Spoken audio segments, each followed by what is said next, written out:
வழக்கமான நிகழ்ச்சியினுடைய இந்த பகுதியில் தலையங்கங்களை பற்றியும் அதுக்கப்புறம் உங்களுடைய சாய்ஸில் இருக்கக்கூடிய நியூஸை பற்றியும் பேசுவோம்.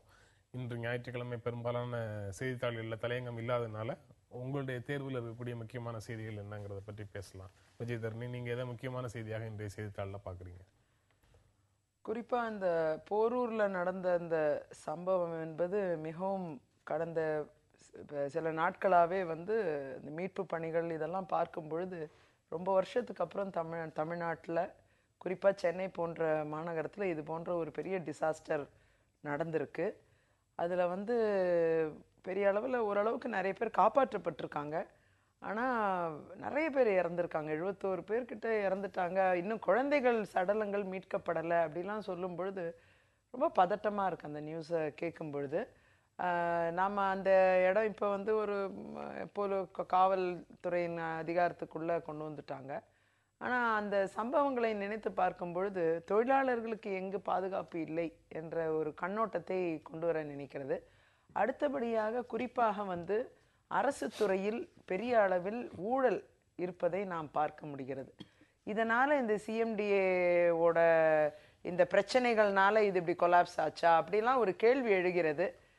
கன்ஸ்ட்ரக்ஷன் செய்கிற இடத்துல நடந்த சில தவறு, ஒரு கான்கிரீட் சரிஞ்சா ஒட்டுமொத்த கான்கிரீட்டும் சரிஞ்சு கீழே போகும், அது நடக்கக்கூடிய விஷயம்தான். இருந்தாலும் பிளானிங் பெர்மிஷனில் தப்பு இருக்கிறதா ஒரு குற்றச்சாட்டுலாம் நிறைய பேர் சொல்லியிருக்காங்க.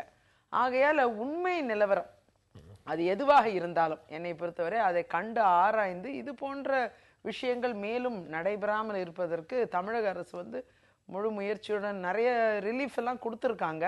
இருந்தாலும் கூட தொழிலாளர் பாதுகாப்பு என்பது நலன் என்பது நிச்சயமா பேணப்பட வேண்டும்.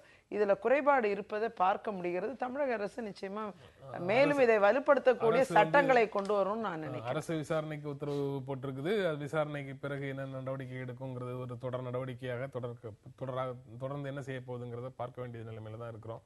அதை பற்றி நீங்க எதாவது சொல்லணுமா? நான் என்ன நினைக்கிறேன், அதாவது ஒரு குண்டு வெடிச்சா அந்த பக்கத்தில் உடனே போலீஸ் பாதுகாப்பு, வாகன சோதனைகள்லாம் ஒரு 2 நாள் 3 நாள் நடத்துவாங்க, அதுக்கப்புறம் நிறுத்திடுவாங்க. அந்த மாதிரி இன்னைக்கு பார்த்தீங்கன்னா இந்த சம்பவத்துக்கு பிறகு பக்கத்தில் இருக்கிற சென்னையில் இருக்கிற அத்தனை பில்டிங் ஒழுங்காக இருக்கான்னு போய் பார்க்க போகிறாங்கலாம் சொல்கிறாங்க. இதெல்லாம் முன்னாடி பார்க்க வேண்டிய விஷயம். அரசாங்கம் இதில் கவனம் கொடுக்கணும். சரி, இவ்வளோ தூரம் நடந்தது, ரொம்ப துரஷ்டவசமானது, இனிமேலாவது ஒழுங்காக பார்க்கணும்னு நான் நினைக்கிறேன். ஏன்னா சட்டங்கள் எவ்வளவோ இருக்குது, ரூல்ஸ் எவ்வளவோ இருக்குது, எதையுமே இம்ப்ளிமெண்ட் ஃபாலோ பண்ணலைங்கிற ஒரு காரணத்தினால தான் இதெல்லாம் நடக்குது. இதுக்காக புது சட்டம்லாம் தேவை ஒன்றும் இல்லை. அரசாங்க அதிகாரிகள் கவனிக்கப்பட வேண்டிய இந்த விஷயத்தில் அரசு தான் இது கடுமையாக இருக்குன்னு காட்டணும். அப்போ தான் எதிர்காலத்தில் இன்னொரு சம்பவம் நடக்காமல் பார்க்க வேண்டியது அரசாங்கத்துடைய கடமை நான் நினைக்கிறேன். நீங்கள் முக்கியமாக பார்க்குறேன், நான் பார்த்தது இன்னைக்கு ஒரு செய்தித்தாளில் Indian railway catering and tourism corporation இந்த வெப்சைட் மூலமாக தான் ட்ரெயின் டிக்கெட்லாம் புக் பண்ணணும். ஆனால் அதில் நீங்கள் போனீங்கன்னா, டிக்கெட் புக் பண்ணணும் போனீங்கன்னா அது பாட்டுக்கு சுற்றிக்கிட்டே இருக்கும். அந்த கர்சர் ஒரு கிட்ட அரை மணி நேரம் 1 மணி நேரம் சுற்றும், ஒரு அடுத்த ஸ்டேஜுக்கே போகாது. ஆனால் இன்றைக்கு அதில் அப்டேட் பண்ணி உடனடியாக 2 நிமிடத்தில் 1 நிமிடத்தில் இன்னைக்கு ட்ரெயின் டிக்கெட் புக் பண்ணலாங்கிற ஒரு விஷயம். இது சாதாரண விஷயமா இருக்கலாம். ஆனால் கடந்த 2014 இன்டரிம் பட்ஜெட்லையும் 2013 யூபி அரசாங்கம் பட்ஜெட்லேயே சொல்லிச்சு, நாங்கள் இந்த ஐஆர்சிடிசியோட இந்திய ரயில்வே உணவு மற்றும் சுற்றுலா கழகத்தோட வெப்சைட்டை அப்கிரேட் பண்ணுவோம் அப்படிலாம் சொல்லப்பட்ட விஷயம். எதுவுமே நடக்கலை. கடந்த 3 வருஷ பட்ஜெட்ல நடக்காத ஒரு விஷயம் இன்றைக்கு இந்த அரசாங்கம் உடனே செஞ்சு இப்ப நீங்க போனீங்கன்னா 1 நிமிஷத்துல டிக்கெட்டை புக் பண்ண முடியும். எனக்கு என்ன தோணுதுன்னா, நீங்க பண்ணவே இல்லை. ரயில்வே பட்ஜெட்லயே சொன்னாங்க, பண்ண முடிஞ்ச விஷயத்தை ரயில்வே பட்ஜெட்ல சொன்ன விஷயத்தை கூட செய்யல. இன்னைக்கு ஒரு ஏன் தெரியுமா, இதுல ஒரு சந்தேகம் இருக்கு. இவங்க பண்ணாதுன்னா இந்த அரசாங்கம் பண்ணுது, அந்த அரசாங்கம் பண்ண முடியலன்னு சொன்னா யாருக்காக பண்ணாம இருந்தாங்கன்னே புரியல. சாமானிய மக்கள் வெப்சைட்ல போய் செஞ்சோம்னு சொன்னா அவங்க வீட்டுல இருந்தே அதை செய்ய முடியும். இது யாரோ ஒரு புரோக்கர்களுக்காக சில பேர் நன்மை அடையணுங்கிறதுக்காக இந்த அரசாங்கம் வெப்சைட் அப்டேட் பண்ணாம வைத்திருந்ததோன்னு தான் என்னுடைய சந்தேகம். இப்ப செய்திருக்கிறார்கள். அந்த விஷயத்துல மக்களுக்கு ஒரு நல்ல விஷயம் இது. இல்ல ரொம்ப நகைப்புக்குரிய விஷயம் இது. நகைப்புக்குரிய இதுல சொன்னீங்க, இருங்க சார், பட்ஜெட்ல சொல்லி ஒண்ணுமே செய்ய இருங்க. அதாவது 30 நாள்ல ஏதாவது தவறு நடந்துட்டா முந்தைய காங்கிரஸ் அரசாங்கம் பொறுப்பு. 30 நாள்ல நல்லது நடந்துட்டா அது காங்கிரஸ் இல்ல, மோடி பிஜேபி அரசாங்கத்துக்கு நல்ல பேரு. இது என்ன நியாயம் தெரியல. அந்த ஃபார்முலாவை கொண்டு வந்ததே காங்கிரஸ் தான். அதை நடைமுறைப்படுத்தி 30 நாள்ல இவங்க எப்படி சாதிப்பாங்க? நம்ம தான் சாதிச்சு வெப்சைட் அப்கிரேட் பண்ணனும். 30 நாள்ல 4 நாள்ல கூட பண்ணலாம். வெப்சைட் எல்லாம் அப்கிரேட் பண்ணதெல்லாம் நாங்களே பண்ணிட்டோம். ஆனா இன்னைக்கு தான் நீங்க கண்டுபிடிச்சிருக்கீங்க. நாங்க கண்டுபிடிக்கல. அதனால தயவு செஞ்சு போனமா அது எலெக்ஷனுக்கு முன்னாடியே நான் போய் போட்டப்ப அது வந்துருச்சுங்க. அதனால பிரச்சனை இல்ல. ஆகையால எனக்கு நம்பற மாதிரி சொல்லுங்கம்மா. நீங்க பண்ணீங்கன்ற நம்பற மாதிரி கிடையாது. எனக்கே கிடைச்சிருக்கு.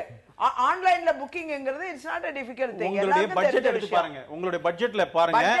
நாங்க செய்வோம்னு மினிஸ்டரே பேசிக்கிறாரு.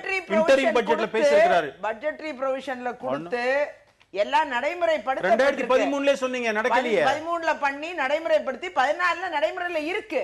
அந்த வகையில பாத்தீங்கன்னா ஆன்லைன் புக்கிங் ஸ்டேட்டஸ் புக்கிங் எல்லாம் நடைமுறையில இருக்கு. நாங்க எங்க ஊர்ல ஆன்லைன்ல புக் பண்ணி தாங்க டிக்கெட் வாங்குறோம். மக்களுக்கு தெரியும் நீங்க என்ன பண்ணீங்க. அதெல்லாம் கிடையாது. இங்க பாருங்க, அதாவது எக்ஸ்டர்னல் கவுண்டர்ஸ் இருக்கு ரயில்வேல. அது போக இந்த ஆன்லைன் புக்கிங்ங்கிறது எப்பயோ வந்தாச்சு. எங்களோட தொகுதியிலேயே ஆன்லைன் புக்கிங் நாங்க பண்றது ஈஸியா இல்ல. எங்க ஆன்லைன் புக்கிங்ல டிக்கெட்லாம் போயிடுதுங்கிற வருத்தம் நிறைய பேர் கவுண்டர்ல போய் நின்னா கிடைக்கலங்கிற வருத்தம் இருக்கு. இதை நீங்க எப்படி ஒரு இஷ்யூவா பேசுறீங்கன்னு எனக்கு தெரியல. எங்களுக்கெல்லாம் அது ஒரு குற்றச்சாட்டாவே வந்துச்சு. சாதாரண விஷயத்தை கூட கடந்த காலம் நீங்க செய்யல. உள்ள போனா வட்டமா சுத்திட்டு இருக்கத நான் பாத்துக்கிறேன். இதெல்லாம் ரொம்ப ஓவர்லாம் கிடையாது. ஒரு விஷயம் 30 நாள்ல இதெல்லாம் சாதனை பண்ணிட்டீங்கன்னு சொன்னீங்கன்னா நாங்க பண்ணதே திருப்பி சொன்னீங்கன்னா மக்களை கேட்டு பாருங்க. இன்னைக்கு செய்தித்தாள்ல வந்திருக்குன்னா அத கவுண்டர் பண்றதுக்கு என்கிட்ட எவிடன்ஸ் இருக்கு. எங்க தொகுதியிலேயே ஆன்லைன்ல எல்லா டிக்கெட்ஸும் போயிடுது. கவுண்டர்ல போய் நின்னா எங்களுக்கு டிக்கெட் கிடைக்க மாட்டேங்குதுன்னு வருத்தப்படுற மக்கள் வந்து பேசுறாங்க.